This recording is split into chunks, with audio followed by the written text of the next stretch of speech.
বর্ষা মৌসুমে বিভিন্ন জেলায় নদ নদীর পানি বৃদ্ধি ও জলাবদ্ধতায় ফসলি জমির ব্যাপক ক্ষয়ক্ষতি হয়েছে।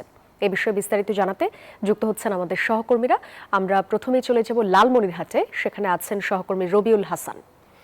রবিউল, লালমনিরহাটে নদ নদীর পানি কেন বৃদ্ধি পেয়েছে এবং সেখানকার ক্ষয়ক্ষতি আসলে কেমন দেখতে পাচ্ছেন, কি পরিস্থিতি জানাবেন? সাদিয়া, আপনি জানেন যে গতকাল কিন্তু তিস্তার পানি বিপদসীমার 13 সেন্টিমিটার উপর দিয়ে প্রবাহিত হওয়ার ফলে কিন্তু লালমনিরহাটের যে 5টি উপজেলা রয়েছে সে 5টি এলাকায় কিন্তু বন্যা দেখা দিয়েছে, আকস্মিক বন্যা। এবং এতে এই বন্যায় কিন্তু বিশেষ করে অনেকের ঘর বাড়িতে পানি প্রবেশ করেছে, রাস্তাঘাটে পানি প্রবেশ করায় মানুষের দুর্ভোগ পড়েছে। বিশেষ করে কৃষি ক্ষেত্রে অনেকের কিন্তু এই আমন ধান কিন্তু নষ্ট হয়েছে এবং পানি কিন্তু জলমগ্ন রয়েছে এবং এতে কিন্তু অনেক কৃষক হতাশা প্রকাশ করছে। আপনারা জানেন যে গতকাল পানি বৃদ্ধির পরে আজ কিন্তু তিস্তার পানি বিপদসীমার 9 সেন্টিমিটার নিচ দিয়ে কিন্তু প্রবাহিত হচ্ছে।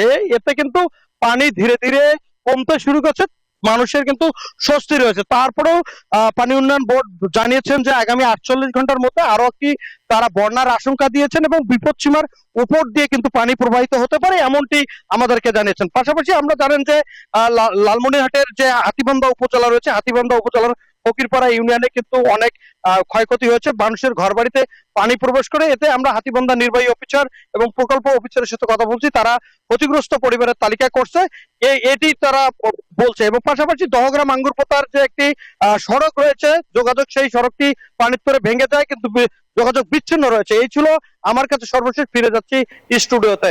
রবিউল, ধন্যবাদ আপনাকে।